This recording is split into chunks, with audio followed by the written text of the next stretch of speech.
범죄의 미련함, 회개의 미련함. 오늘 말씀은 다윗의 인구조사부터 시작이 됩니다. 이스라엘 민족은 신정국가예요. 하나님이 직접 다스린 나라입니다. 그렇기 때문에 인간의 어떤 힘과 인간의 능력과 인간의 통치 방식으로 유지되는 나라가 아니라 하나님의 은혜와 하나님의 능력으로 유지되는 나라예요. 그래서 하나님은 이스라엘 백성들에게는 군사도 많이 두지 말라고 했어요. 무기도 많이 두지 말고 말이나 병기나 그런 것을 많이 두지 말라고 했어요. 왜냐하면 군사를 많이 두고 무기를 많이 두고 말이나 병사들을 많이 두면 하나님을 의지하는 것이 아니라 군대를 의지하고 인간의 힘을 의지하기 때문에 이스라엘 왕들은 자기 자신을 위해서도 또 나라를 위해서도 너무 많은 군사력을 가져서는 안 된다. 그렇게 말씀합니다. 특별히 인구조사에서도 마찬가지예요. 하나님께서 이스라엘 백성들을 하늘의 별처럼 또 바닷가의 모래처럼 번성하게 해주신다는 약속을 해주셨습니다. 그래서 이스라엘의 통치자들은 하나님의 그 약속을 믿고 하나님이 얼마든지 넉넉하게 우리 민족을 번성하게 해주실 거라는 약속을 믿고 함부로 인구조사를 해서는 안 돼요. 하나님의 뜻이 있을 때만이, 하나님의 명령이 있을 때만이 인구조사를 할 수가 있었던 겁니다. 그런데 성군이라고 하는 하나님의 마음에 합한 사람이라고 인정받았던 다윗이 인구조사를 명령을 내렸습니다. 요압이 그 명령을 듣자마자 요압의 마음이 불편했어요. 요압하고 다윗의 믿음을 비교하면 비교할 수 없을 정도로 다윗의 믿음이 위대한 믿음이었습니다. 그러나 부족한 믿음, 또 다윗에 비해서 상대적으로 하나님에 대한 믿음이 연약했던 요압이 보았을 때도 이건 옳지 않다는 생각이 드는 거예요. 그래서 요압이 다윗 왕에게 이야기합니다. 하나님이 얼마든지 더 이 민족을 번성하게 해주실 텐데 또 이 민족 모든 백성들은 왕의 종인데 왜 굳이 인구조사를 하려고 합니까? 하면서 요압이 다윗을 막아섰습니다. 인구조사하는 거 하나님의 뜻이 아닙니다. 인구조사하면 이 백성이 하나님께 벌을 받을 수 있습니다. 그러니까 인구조사하면 안 됩니다. 그렇게 했어요. 그런데 그 위대한 성군 다윗이 요압에게 버럭 화를 내면서 내가 인구조사하라면 하라는 명령대로 할 것이지 왜 엉뚱한 말을 하느냐, 그런 의미로서 요압을 재촉합니다. 어쩔 수 없이 요압이 다윗 왕의 명령에 따라서 인구조사를 합니다. 한 10달이 채 되지 않는 기간 동안 인구조사를 해요. 10달이라는 것은 길면 길고 짧으면 짧아요. 사람의 임신 기간도 10달이 조금 안 되죠. 9달 조금 넘습니다. 우리가 아시는 바와 같이 다윗이 우리아의 아내 밧세바를 범하고 그 밧세바가 임신했다는 소식을 듣고 그 남편 우리아를 불러들였다가 자기 계략대로 되지 않으니까 어떻게 했어요? 우리아를 죽였죠. 그런데 그 다윗이 언제 회개했는가? 그 아이가 임신되고 서로 간음했을 때 아이가 임신됐으니까 그 아이가 태어날 때까지, 그러니까 9달이 넘는 기간 동안, 10달이 안 되는 기간 동안이죠. 다윗이 그 기간 동안 회개하지 않았어요. 놀랍게도 인구조사했던 기간과 사람의 임신 기간이 거의 맞아떨어져요. 다윗이 첫 번째 범죄할 때도 밧세바가 임신해서 아기를 낳고 그 아이가 이제 병들게 되는데 그 전에 이제 선지자 나단 선지자가 와서 왕이 하나님께 범죄했습니다. 폭로하기까지 한 10달 정도 되는 기간 동안 다윗은 회개하지 않았어요.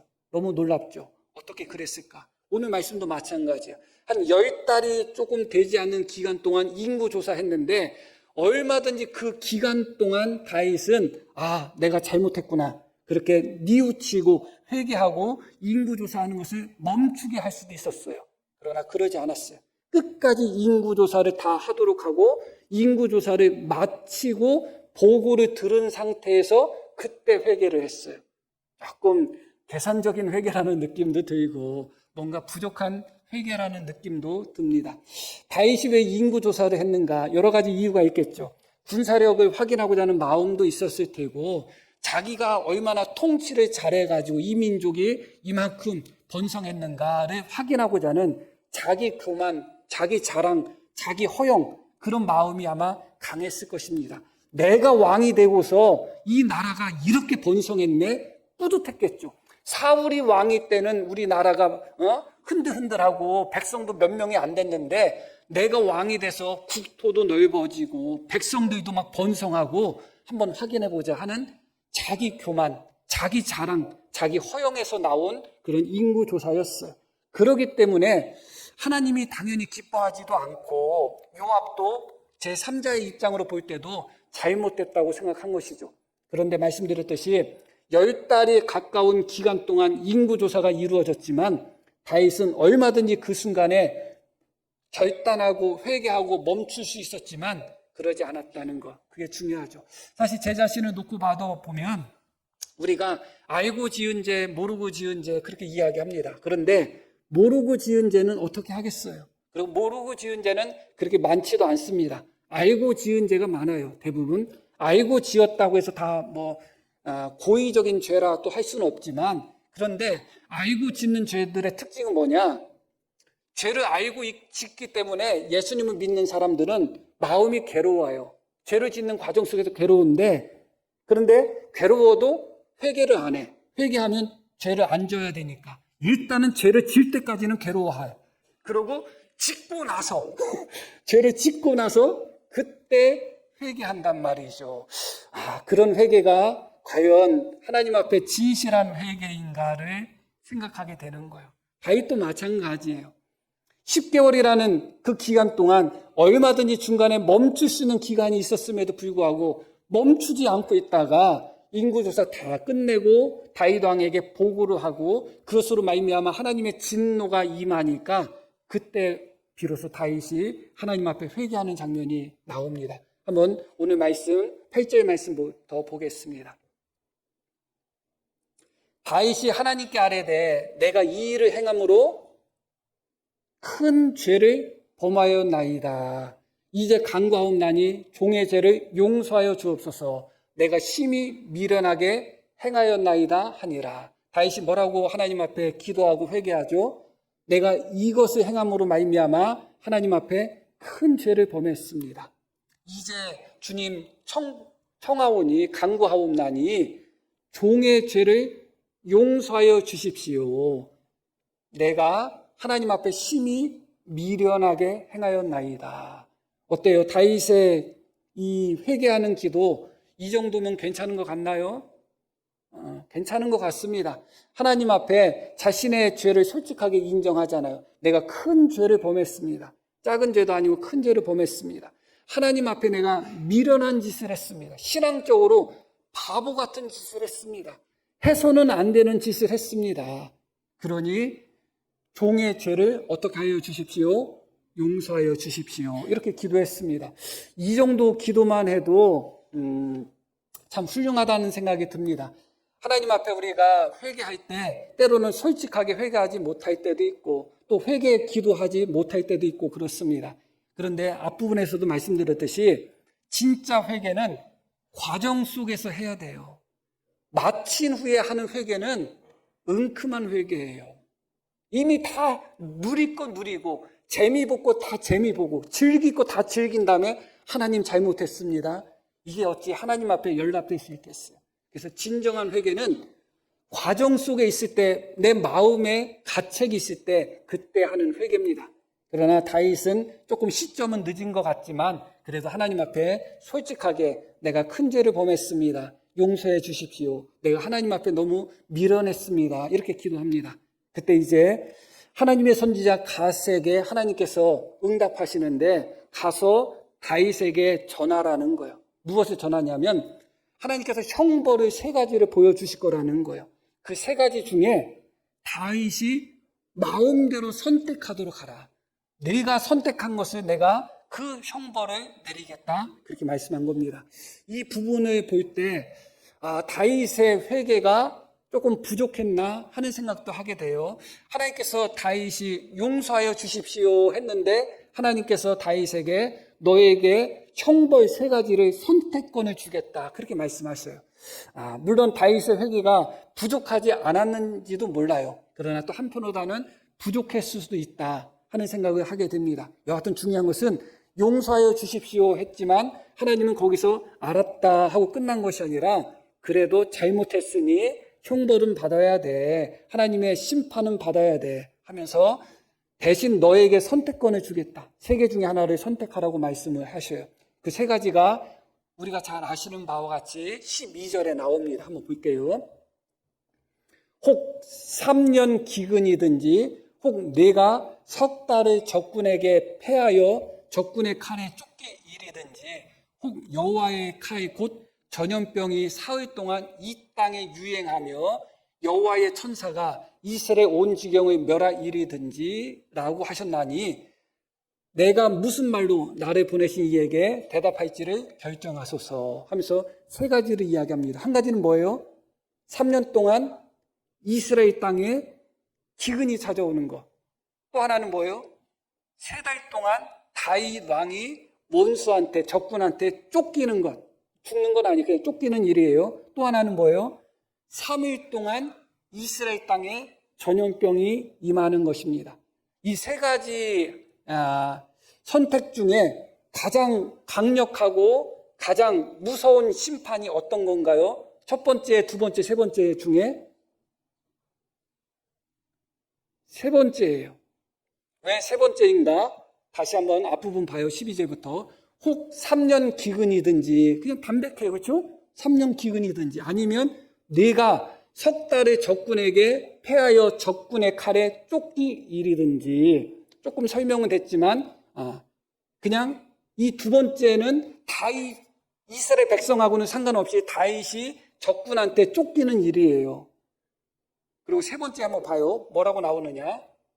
여호와의 칼, 곧 전염병이 사흘 동안, 이 사흘은 참 짧은 기간이지만 사흘 동안에 이 땅에 유행하며 여호와의 천사가 이스라엘 온 지경을 멸할 일이든지. 세 번째만 하나님께서 아주 장황하게 설명을 붙이셨어요. 그런데 그 장황한 설명 중에 어떤 내용이 중요하냐? 이스라엘 온 지경을 멸할 일이든지. 세 번째 이 재앙은 어떤 재앙이에요? 결과적으로 다 이스라엘 땅 전체가 멸망할 수밖에 없는 재앙이에요. 3일이라 할지라도 이스라엘 모든 백성이 이스라엘 나라 자체가 멸망할 수밖에 없는 그런 재앙이다. 그러면 이 세 가지 심판 중에 다윗이 무엇을 선택했어야 될까요? 그것은 잘 모르겠어요. 그러나 선택해서는 안 되는 것이 있어요. 그렇죠?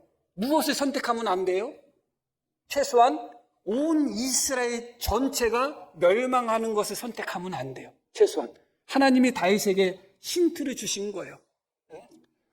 문제 맞추라고 하는데 문제를 잘 못 맞추면 힌트를 주듯이 뽑기 하라고 할 때 내가 좋아하는 사람은 좋은 거 뽑게끔 힌트 주듯이 하나님이 3개 중에 선택해 해놓고 1번 아무개, 2번 거시기, 3번 이렇게 하셨단 말이에요. 그러니까 선택하면 안 되는 정답을 알려주신 거예요. 그런데 놀랍게도 다윗은 이 세 번째 것을 선택을 해요. 너무 놀랍죠? 이어지는 말씀 한번 볼게요. 다윗이 가세게 이르되 내가 공경에 빠졌도다. 여호와께서는 긍휼이 심히 크시니 내가 그의 손에 빠지고 사람의 손에 빠지지 아니하기를 원하나이다 하는지라. 이렇게 이야기합니다. 여호와께서는 무엇이 크시다? 긍휼하심이 크다.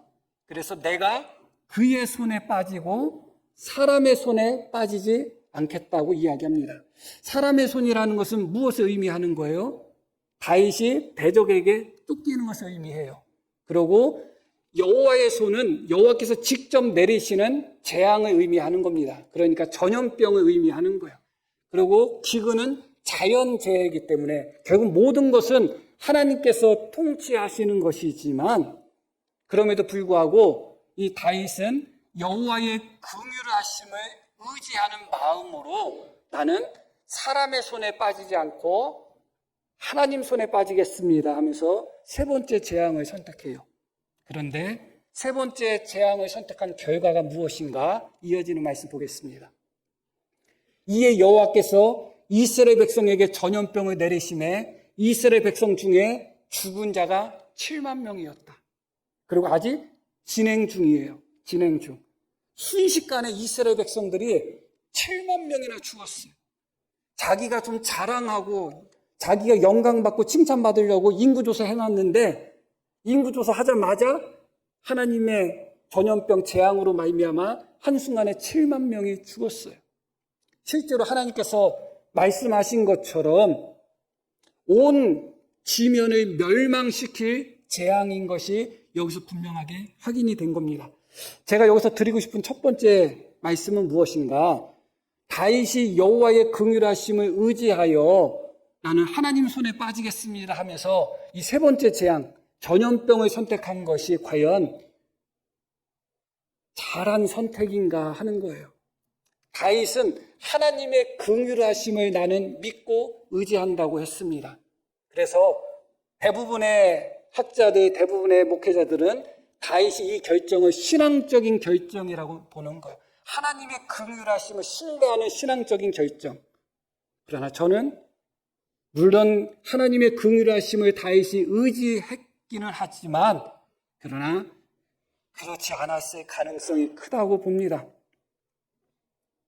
아이러니하게도 다윗은 여호와의 긍휼하심을 이야기하면서 정작 자기 자신이 선택을 할 때는 백성들 관점으로 놓고 볼 때는 가장 긍휼 없는 선택을 했어요. 그게 중요한 거예요. 여호와의 긍휼하심을 의지하는 사람이 어찌 본인이 선택하는 것은 온 이스라엘 지면을 다 멸망시키는 선택을 할 수 있겠어요? 여호와의 긍휼하심이 기근내는 안 나타나겠어요? 자신이 적군에게 쫓기기 때문에 안 나타나겠어요? 꼭 전염병을 통해서만 나타나겠냔 말이에요. 여호와의 긍휼하심이.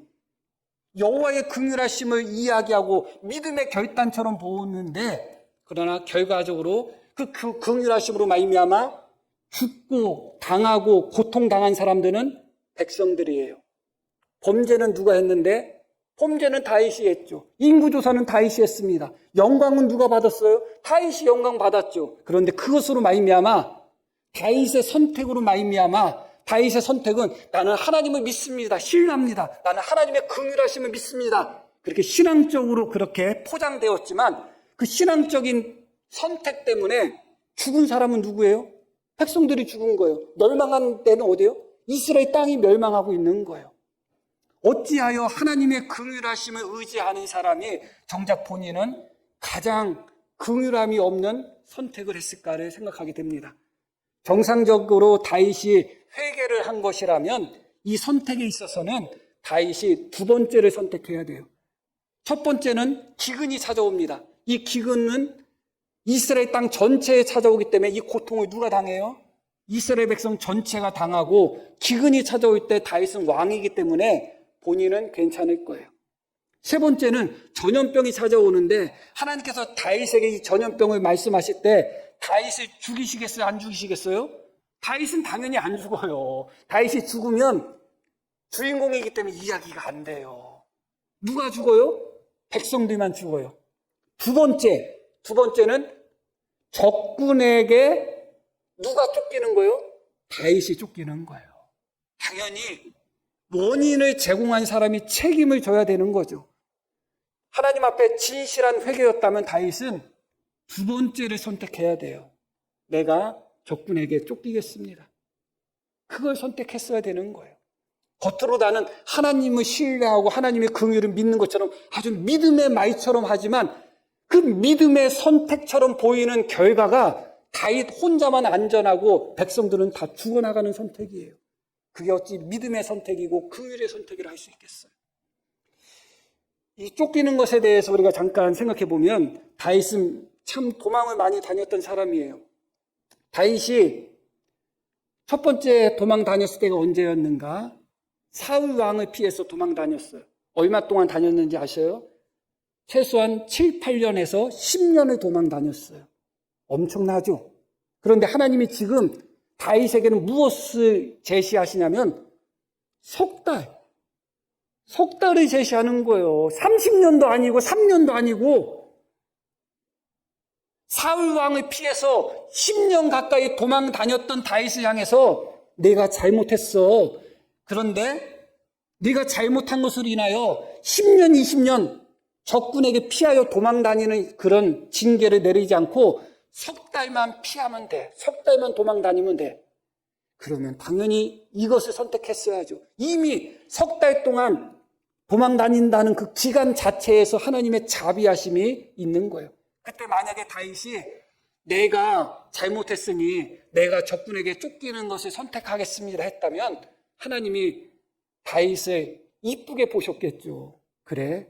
하면 오히려 하나님이 다윗에게 더 은혜를 베푸지 않았을까? 그런 생각을 하게 됩니다. 말씀드렸듯이 저는 이 다윗의 선택이 신앙적인 선택이라고 보여지지 않습니다. 하나님의 긍휼하심을 의지한 믿음의 선택이라고 보여지지 않아요. 물론 그런 요소도 있긴 있지만 지배적인 특징, 본질적인 특징은 자기 보존, 자기 사랑의 결정이라고 보는 것입니다. 내가 잘못했어도 나는 안전해야 돼. 내가 잘못했어도 내가 맞으면 안 돼. 내가 잘못했어도 다른 사람이 당하는 것이 낫지. 그런 마음이 중심에 있다고 봅니다. 똑같은 말씀이 사무엘하 24장에도 나옵니다. 사무엘하 24장 한번 볼게요. 14절. 자, 중요한 말씀이에요. 다윗이 가세게 이르되 내가 고통 중에 있도다. 청하건대 여호와께서는 긍휼이 크시니, 똑같은 말씀이죠. 우리가 여호와의 손에 빠지고 내가 사람의 손에 빠지지 아니하기를 원하노라 하는지라. 자, 여기서 목사가 무엇을 말할 것 같아요? 자, 이 말씀 속에서 우리 성도님들이 좀 불편한 부분이 있나요? 이렇게 이야기하죠. 여호와께서는 긍휼이 크시다. 다윗은 하나님이 긍휼이 크시다는 것을 당연히 믿었습니다. 안 믿었다는 것이 아니에요. 그 이어지는 말씀이 중요해요. 대명사가 중요해요. 인칭 대명사가. 우리가 여호와의 손에 빠지고 내가 사람의 손에 빠지지 않기를 바란다. 여기서 여호와와 사람이라는 단어만 빼고서 한번 읽어보세요. 우리가 빠지고 어디에 빠져요? 심판, 재앙에 빠지고 내가 빠지지 아니하기를 원하노라. 이게 다윗의 본심이에요. 왜 우리가 빠져야 돼요? 인구조사한 사람은 다윗 본인인데 본인이 인구조사한 것으로 말미암아 하나님의 징계를 받는데 왜 우리가 그 하나님의 심판에 빠져야 되냔 말이에요. 내가 하나님의 심판에 빠지겠다. 여호와께서는 긍휼이 많으시니 내가 잘못했으니 내가 하나님의 심판에 빠져야겠다 해야 되는데 우리가 빠지자. 영광은 혼자 받고 인구조사는 혼자 하고 왕노릇은 혼자 하고 그것으로 말미암아 하나님의 재앙이 임할 때 야, 우리 한편 아니냐? 우리 한 민족 아니냐? 야, 우리가 함께 당하자. 내가 빠지지 않기를 원하노라. 성경 단어 하나하나가 그냥 기록된 것이 아니에요. 이 부분은 우리말 성경에서만 이렇게 번역된 것이 아니라 원문이 이렇게 기록되어 있어요. 우리가 빠지자는 거예요. 우리가 함께 당하자는 거예요. 그러면서 뭐라고 이야기했다고요? 내가 빠지지 않겠다. 그렇게 이야기하고 있는 것입니다. 어찌 이것이 제대로 된 회개한 사람의 선택이라고 볼 수 있겠어요? 8절에도 다윗이 회개하는 장면이 나왔잖아요. 내가 미련하게 행했습니다. 큰 죄를 범했습니다. 용서해 주십시오. 언뜻 보면 훌륭한 회개고 충분한 회개처럼 보이지만 그 회개한 다윗 마음속을 하나님은 알고 있었던 거예요. 여전히 회개하는 그 순간조차도 이기적인 것을 내려놓지 못한다는 것을. 어쩌면 범죄할 때의 미련함보다 회개할 때의 미련함이 더 클 수도 있어요. 어쩌면 범죄할 때, 죄를 지을 때의 이기적인 마음보다 회개할 때의 이기심이 훨씬 더 클 때가 있어요. 죄를 지을 때는 당연히 이기적으로 죄를 범하죠. 그런데 많은 사람들이 그 죄를 회개할 때는 진실하고 겸손하고 자기 부인하는 마음으로 회개하는 것이 아니라 오히려 회개할 때 더 이기적으로 회개하는 모습이 많아요. 그래놓고 자기는 회개했다고 하는 거예요. 다윗의 모습 속에서, 이 선택 속에서 끝까지 자기 사랑하는 것, 자기 중심, 회개는 했지만 자기 사랑하는 마음으로 회개했고, 회개는 했지만 자기 중심으로 회개했고, 회개는 했지만 자기 부인하는 마음으로 회개하지 않고 자기를 인정하는 마음으로 회개한 거야. 선택을 할 때 다윗은 환난의 중심에는 백성을 세우고 자기는 그 가장자리에 서려고 하는 거예요. 우리가 빠지자. 나는 사람의 손에 빠지지 않기를 원하노라. 그렇게 말하고 있는 것입니다. 어찌 이게 하나님의 긍휼하심을 믿는 믿음의 선택이라고 할 수가 있겠어요? 그런 믿음이 없었다는 것은 아니에요. 그러나 지배적인 특징, 지배적인 선택을 할 수밖에 없었던 지배적인 성향은 믿음보다도, 하나님의 긍휼하심을 의지하는 것보다도 자기 자신을 사랑하는 자기 중심적인 성향이 지배적인 특징이었다는 것을 부정할 수는 없습니다. 다시 본문 17절 말씀 한번 볼게요.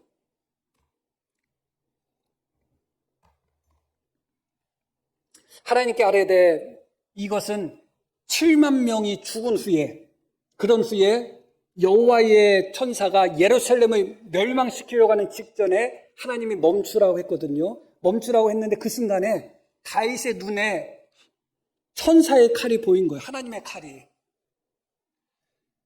다윗은 여호와의 손, 여호와의 칼, 하나님은 긍휼하시기 때문에 나는 그것을 선택하겠다고 했죠. 그게 어리석은 거예요. 많은 성도들이 신앙에 있어서 하나님의 긍휼하심과 사랑을 보지만 정작 하나님의 칼을 못 보는 경우가 있어요. 하나님의 칼이 사람의 칼보다 무서워요. 긍휼 많은 사람의 칼이 더 무서운 거예요. 긍휼이 많고 사랑이 많으신 하나님이 칼을 들었다는 것은 그만큼 그 심판이 무서울 수밖에 없는 거예요. 하나님은 긍휼이 많아서 칼을 안 드시는 한이 있어도 그 긍휼이 많으신 하나님이 칼을 한번 들었다? 사람의 칼하고는 비교가 안 되는 거예요. 그래서 결국은 다윗이 하나님의 긍휼하심을 말했지만 하나님의 칼을 보지 못했던 다윗이 예루살렘을 향하여 천사의 칼이 예루살렘을 향해 펴져 있는 것을 보고 하나님의 칼을 보자마자 다윗이 그 자리에서 엎드리고 회개하고 하나님 앞에 죄를 다시 한번 고백합니다. 그게 바로 이 장면이에요. 자, 이렇게 이야기합니다. 하나님께 아뢰되 명령하여 백성을 계수하게 한 자가 내가 아니니까 범죄하고 악을 행한 자는 곧 나니이다. 이 양떼는 무엇을 행하였나이까? 청하건대 나의 하나님 여호와여 주의 손으로 나와 내 아버지를 치시고 주의 백성에게 재앙을 내지 마옵소하니라. 대부분 분들은 이것을 대속적인 회개고 기도라고 합니다. 백성들을 위한 다윗의 대속적인 회개라는 거예요. 그 성격도 있죠. 그러나 저는 그렇게 보지 않아요. 마땅히 다윗이 했어야 되는 회개인데 지연된 회개예요. 마땅히 다윗이 이 회개를 했어야 되는 거예요. 지금 다윗이 백성 위해서 회개해요? 아니죠. 엄밀히 따지면 백성이 다윗 때문에 죽은 것이지 백성을 위해서 다윗이 회개하는 게 아니에요. 다시 앞부분을 볼게요. 하나님께 아뢰되 명령하여 백성을 계수하게 한 자가 내가 아니니까. 이제 진짜 회개가 여기서 나온 거죠. 범죄하고 악을 행한 자는 곧 나니이다. 그러면 범죄하고 악을 행한 자는 납니다 하면 누가 하나님의 심판을 받아야 돼요? 내가 받아야 돼요. 그래서 다윗이 뭐라고 해요? 이 양떼는 무엇을 행하였나이까 그래요. 자, 여기서 다시 이제 다윗이 하나님의 심판을 선택하는 시점으로 돌아가야 돼요. 그러면 이 백성이 무엇을 행했기에 다윗이 우리가 하나님 손에 빠지자는 것을 선택하는 거예요. 범죄한 사람은 자기라면서요. 악을 행한 사람은 자기면 자기가 당해야지. 이 백성이, 이 양떼가 무엇을 하였기에 왜 백성들이 3일 동안 전염병으로 죽고 나라가 망하는 선택을 하냔 말이에요. 이것은 하나님을 향하여 외칠 소리가 아니라 선택하는 순간 다윗이 스스로 자기를 향해서 외쳤어야 되는 거예요. 자기가 살고 싶어서 자기 이기적인 마음 속에서 백성이 재앙당하는 것을 선택하고 싶어하는 그 순간에 자기 마음속에 아니지 범죄한 사람은 나는데 이 백성이 무엇을 했길래 내가 왜 이 백성이 전염병으로 죽는 선택을 하려고 할까? 그때 돌이켰어야죠. 그때 돌이켰어야죠. 이 백성이 무엇을 했어요? 양떼가 무엇을 했어요? 왜 양떼가 7만 명이 죽은 후에 그때 가서 하나님께 마치 하나님 잘못인 것처럼 누가 선택했는데요? 다윗이 선택한 거 아니에요? 성경에 기록되어 있지 않고 하나님도 말씀하지 않았지만 제가 하나님이었다면 그랬을 거예요. 다윗아, 네가 선택한 거잖아. 네가. 이 양떼는 무엇을 행하였나이까 나한테 말하면서 범죄는 네가 했다고 해놓고 왜 고난당하고 재앙당하고 심판당하는 것을 왜 백성들 양떼가 당하는 것을 선택했어? 네가 선택한 거 아니야? 제가 하나님이었다면 그럴 것 같지만 하나님은 그러지 않으셨어요.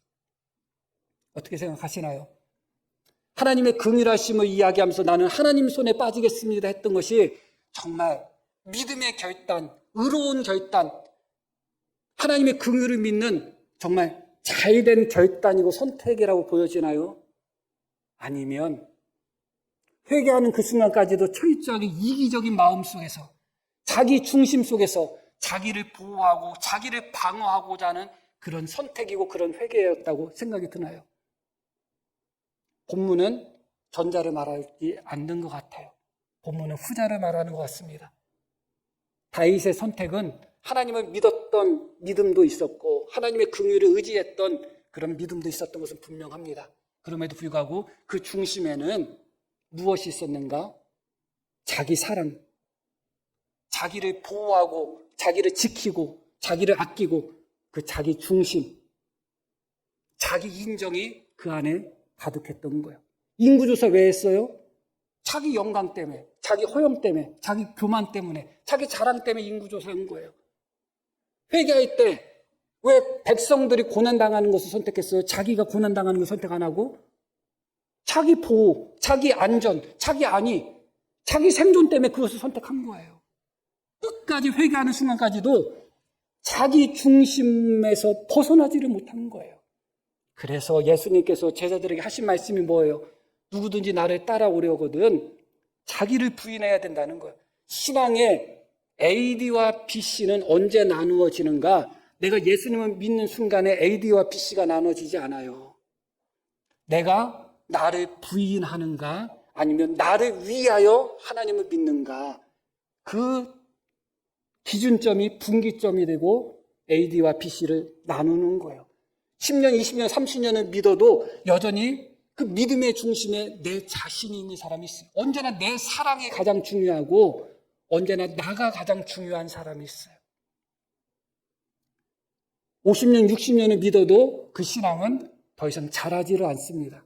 언제부터 참된 신앙이 싹트기 시작하는가? 자기를 부인하는 순간부터예요. 너무나 우리는 이 다윗의 모습을 보면서 회개하는 그 순간까지도 철저하게 이기적인 다윗의 모습을 보며 우리의 모습을 발견하게 되는 것입니다. 결론적인 말씀을 드릴게요. 8절 말씀 보겠습니다.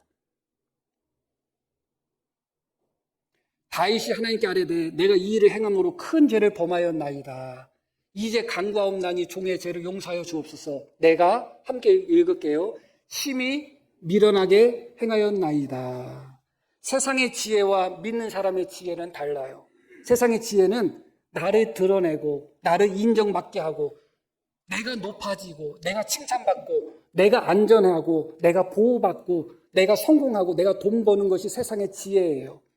그러기 위해서 때로는 속이기도 하고 내 안전을 위해서 다른 사람을 위험에 빠뜨리기도 하고 내가 돈 벌기 위해서 다른 사람을 망하게도 하고 그게 세상의 지혜예요. 그러나 신앙의 지혜는 반대예요. 다윗은 자신이 영광받기 위해서 자신이 칭찬받기 위해서 자신이 높아지기 위해서 그 교만한 마음으로 인구조사를 한 거예요. 그것을 다윗은 깨달았어요. 그것이 바로 미련한 짓을 한 거구나. 예수 믿는 사람이 내가 높아지고 내가 인정받고 내가 칭찬받으려고 하는 그런 교만한 행동들, 예수 믿는 사람들은 그것이 바로 미련한 행동이라는 거예요. 그런데 범죄의 미련함보다 더 큰 미련함이 회개의 미련함이었어요. 이스라엘 백성들이 7만 명이 죽은 것은 다윗이 인구조사하는 미련함 때문에 죽은 게 아니에요. 뭐 때문에 죽은 거예요?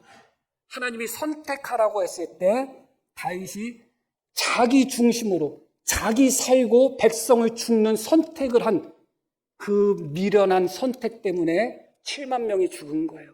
그래서 실제로 다윗이 진짜 잘못한 것, 더 잘못한 것은 인구조사한 것도 잘못이지만 인구조사한 후에 네가 선택하라고 했을 때 끝까지 자기 이익을 위해서, 자기 안전을 위해서 백성들을 위험에 내모는 이기적인 선택을 한 것이 더 큰 죄예요. 그게 더 무서운 거예요. 그것 때문에 죽은 거예요. 사실은 우리가 죄를 범하는 거 하나님이 기뻐하지 않습니다. 그러나 죄를 범했어도 우리의 연약함을 하나님이 알아요. 그 순간에 우리가 하나님 앞에 진실하게 온전하게 회개를 한다면 하나님은 우리를 용서해 주셔요. 그런데 회개하는 순간까지로 끝까지 이기적인 회개를 하는 거예요. 내 자신을 지키려고 하는 회개를 하는 거예요. 그게 더 미련한 거예요. 성도들에게 있어서. 범죄의 미련보다 회개의 미련함이 더 무섭다는 것을 기억해야 됩니다. 한 구절의 말씀을 보고 마치겠습니다. 본문 17절 말씀을 볼게요. 하나님께 아뢰되 명령하여 백성을 계수하게 한 자가 내가 아니니까 범죄하고 악을 행한 자는 곧 나니이다. 이 양떼는 무엇을 행하여 나이까? 함께 읽겠습니다.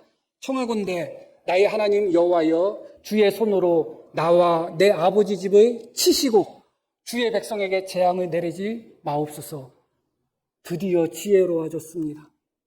드디어 자기 부인을 배웠어요. 다윗이 뭐라고 고백해요? 나를 치고 백성을 치지 마십시오.